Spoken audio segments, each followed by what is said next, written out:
hear the word Antichrist, most people, I think, jump to this image of a single, really terrifying figure, right? Maybe someone from a movie or a book. That's definitely the popular idea. But what if that picture, while it's common, is actually just one small piece of a much bigger, more complicated puzzle? What if this whole concept is, well, way more widespread, and maybe it's been active all through history, not just waiting for some big future moment? That's exactly what we're digging into today. So in this deep dive, we're going to pull apart this whole idea of the Antichrist. We'll look at how it's understood across a whole range of religious traditions and even secular viewpoints. Yeah, we've got a stack of sources here: theological texts, historical analysis, biblical interpretations, trying to get a full picture. And our goal really is to help you cut through some of the noise, maybe the misinformation out there, give you a kind of shortcut to being properly informed on something that, let's face it, gets oversimplified a lot. Hopefully you'll get some surprising facts, definitely different perspectives, and maybe even a few aha moments. Okay, so let's pull back the curtain then. What the sources seem to show right away is that the term itself, Antichrist, it comes from the Greek antikristos, right? Right, meaning against Christ, or even instead of Christ. And that word alone kind of hints it's not solely about one future enemy. It feels broader than that already. It really does. And what's fascinating is how theological texts, especially some Christian interpretations, really run with that. How so? Well, there's that specific mention in the Bible, 1 John, about many antichrists already having come. Right, many antichrists, not just one. Exactly. And that really reinforces this idea of it being a wider phenomenon. It suggests the Antichrist isn't just like one person, but maybe a kind of composite opposition, something that shows up in different ways. Okay, a composite opposition. That's a big shift from just one figure. So when you say composite, does that mean it can be more than just individuals, like groups or movements?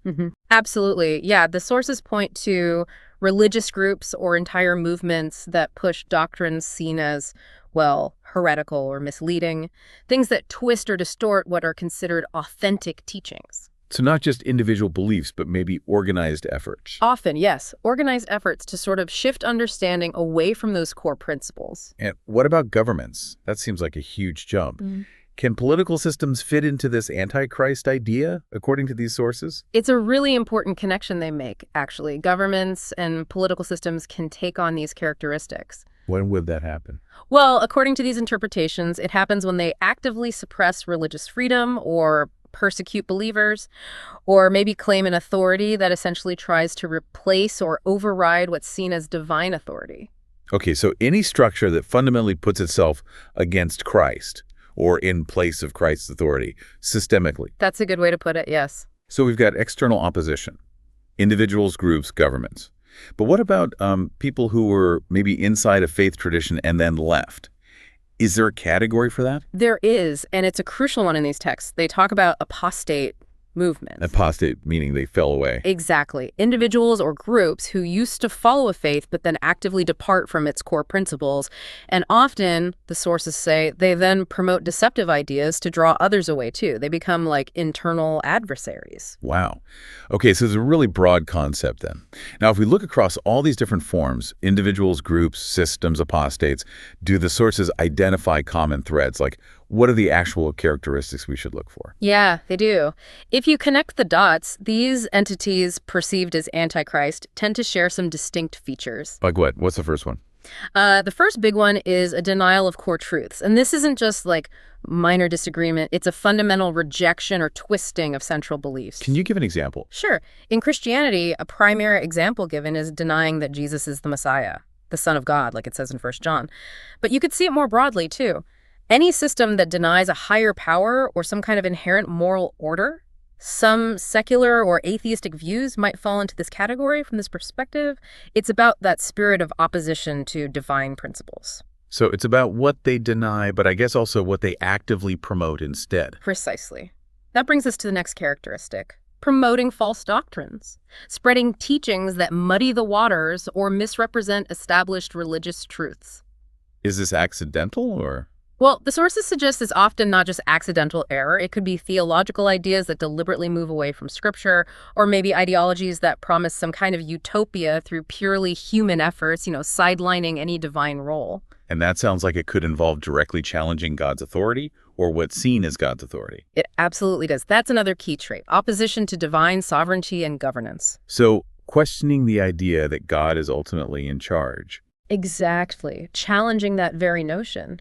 This could include systems teaching that human governments have the final say, not just delegated authority.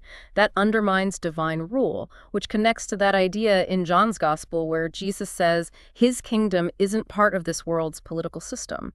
And historically, this isn't just theoretical, is it? This kind of opposition often leads to, well, bad things for believers. Persecution. A vital point, yes. Persecution and suppression are seen as strong indicators. How so? Actively going after individuals or groups who hold to a particular faith. That could be physical harm, sure, but also just restricting their ability to practice their religion freely. There's that saying in Luke, whoever is not with me is against me. The sources use that to argue that active opposition, not just neutrality, is a hallmark. And underlying a lot of this, it seems, is often deception, trying to mislead people. It's crucial, definitely. Deception and misdirection. Using lies, misrepresentations, clever tactics to sort of undermine truth. Like false prophets. Exactly. The rise of false prophets fits here. And those apostates we mentioned, people who leave core beliefs and then actively try to draw others away using deceptive arguments. 1 John warns about this too. Okay, so this whole concept, Yeah. it's clearly not just theoretical or something only for the distant future. The sources are showing it as something active throughout history, shaping events, and also playing a big role in prophecies. Right. And that raises the question, how has this actually played out over time? The sources point to some powerful symbols in prophecy, especially. Like in the book of Revelation. Primarily, yes. Yeah. Interpretations of Revelation describe these symbolic figures that embody Antichrist influence. For instance, Babylon the Great. What does that represent generally? It's often interpreted as symbolizing false religious systems, systems marked by corruption, and what the text calls spiritual fornication. Spiritual fornication, meaning? Essentially, yeah, a betrayal of true spiritual loyalty, aligning with false teachings or worldly powers instead of divine principles. And these systems are often depicted as having huge global influence. And then there's that famous beast imagery too, right? Yes, the seven-headed wild beast from Revelation 13. That's often seen as symbolizing human governments and political powers that become oppressive. Oppressive how? Systems that persecute those who follow divine principles and demand loyalty or allegiance that tries to replace or supersede devotion to God. These symbols really highlight how this opposition can show up in both religious and political arenas across history. So if we look back then, the Antichrist idea isn't just future-focused. It's been active for ages. What historical examples does the sources bring up? That's right. They point to historical activity like Gnostic philosophers in the early centuries. Their ideas were seen as distorting the nature of Christ. Okay, ancient philosophy. What else? Also, figures within religion. Apostate clergy or religious leaders who strayed from established doctrines, sometimes causing major splits or promoting teachings considered heretical. These are viewed as historical examples of that Antichrist spirit at work. And this isn't just ancient history, right? What about more recently? No, the sources definitely apply this to modern times, too. Any contemporary religious system or even secular ideology that rejects or fundamentally changes what are considered core divine truths could be seen as part of this ongoing pattern. And what about the end times prophecies? Does this concept play a role there? A central one, yes. In what's called eschatology beliefs about the end of the world or final events, these Antichrist influences are expected to get much stronger in the last days. Stronger how? More deception, pushing immoral behavior, systematic attempts to undermine divine truth. Passages like 10 Timothy and 2 Peter are often cited here, warning about difficult times and false teachers. Okay, so this is where it gets, well, potentially challenging. What does all this mean when we look at specific belief systems or governments today? The sources offer some really fascinating, sometimes controversial interpretations. They do. And I think it's crucial we pause here and just state very clearly, we are reporting on these interpretations as presented in the sources we've reviewed. We're not endorsing any specific viewpoint ourselves. Our aim is just to convey the ideas found in the material. Absolutely. That's a critical point. These doctrinal frameworks we looked at, they offer criteria for evaluating different systems through this Antichrist lens. Let's unpack some of them, keeping that in mind. Okay, so where do we start? Maybe major Christian denominations. Sure. Within some interpretations, even aspects of mainstream Christian traditions like Roman Catholicism or certain Protestant groups are viewed critically through this lens. Like what aspects? Well, for example, things like the veneration of saints or Mary. Some interpretations see this as potentially diverting worship away from God alone, bordering on idolatry, citing scriptural warnings against idols. And what about the authority structure, like the papacy? Right. Papal authority, claims of infallibility, the title Vicar of Christ. These are sometimes seen by certain sources as potentially usurping Christ's unique role as head of the spiritual community. Some even connect this symbolically to Babylon the Great in Revelation. Wow, okay. Any other doctrines? Also, the traditional doctrine of eternal torment in hell is rejected by some interpretations. They might argue it conflicts with God's love or justice, pointing to verses suggesting death means unconsciousness or cessation. And that figure, the man of lawlessness in 2 Thessalonians, sometimes that's applied by critics to perceived apostate clergy within these traditions. Okay. Moving to another major world religion, Islam. The sources mention core differences regarding Jesus. How does that fit? Yes, Islam teaches Jesus was a great prophet, but not the divine Son of God. From a Trinitarian Christian perspective, as laid out in sources like 1 John, denying Jesus' divinity is seen as a key characteristic of this Antichrist idea. And what about the crucifixion? Right. Islam also teaches Jesus wasn't crucified, but ascended to heaven.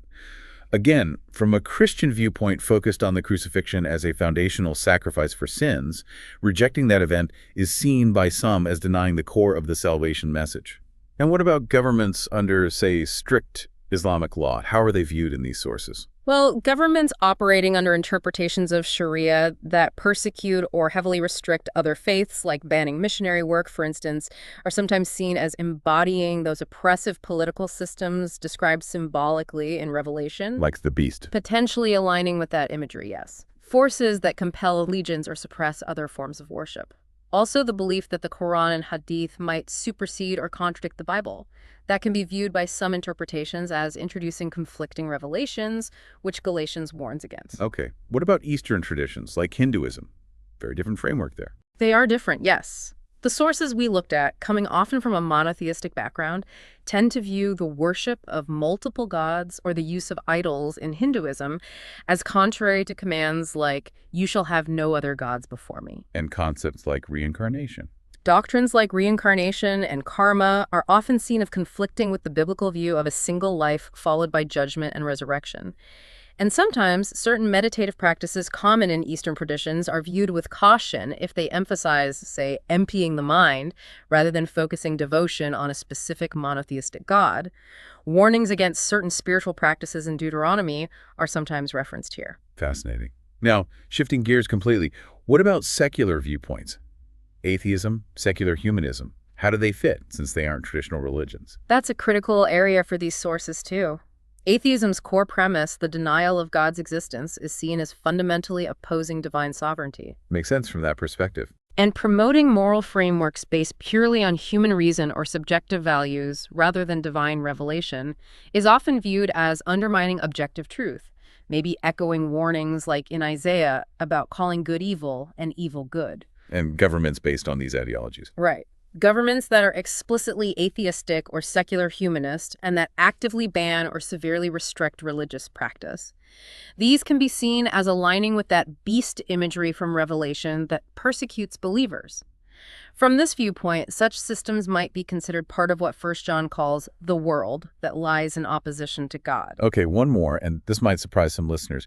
The sources even identify points of contention within Protestant evangelicalism itself. That's right. It shows the complexity. For example, the once saved, always saved doctrine or eternal security. Some interpretations reject this, stressing the need for ongoing faithfulness, pointing to verses like Matthew 24 about enduring to the end. The prosperity gospel. The teaching that faith guarantees material wealth and health is widely criticized in many sources as a distortion, a kind of false teaching warned about in 2 Peter, which speaks of teachers exploiting believers. And efforts towards Christian unity. Ecumenism. Even ecumenism can be viewed cautiously by some.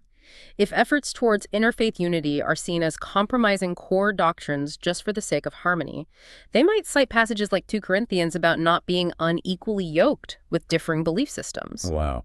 Okay, so it's incredibly complex, touching individuals, groups, governments, even internal debates within faiths. Given all that, how do the sources suggest someone can actually, navigate this? How can you discern and maybe resist these influences? Yeah, that's the practical question, isn't it? The sources tend to emphasize several key strategies. What's the first? First and foremost, scriptural scrutiny, diligently checking everything, teachings, ideologies against the sacred texts. So not just accepting things blindly. Exactly. Not passive reading, but actively weighing what you hear against foundational principles.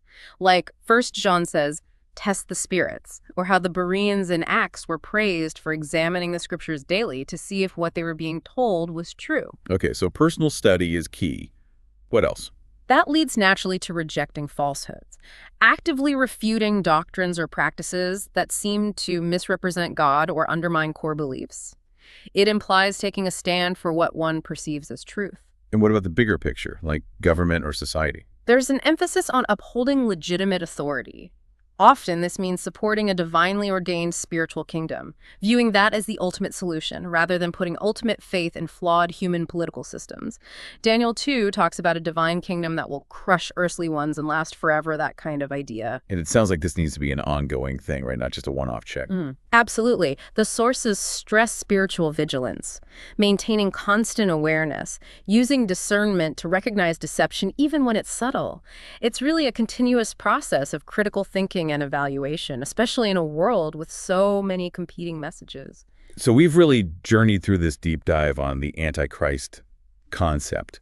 We've moved way beyond that single scary figure, haven't we? Definitely. We've seen it presented as this pervasive, multifaceted force showing up in individuals, organizations, even political systems all through history. Yeah, a much broader understanding emerges. Hopefully you listening have gained a richer, more nuanced view now, identifying its characteristics, seeing how different worldviews interpret its presence. And this isn't just, academic theory. No, it has real-world implications for how you evaluate the information and influences you encounter every single day. So here's a final thought to leave you with.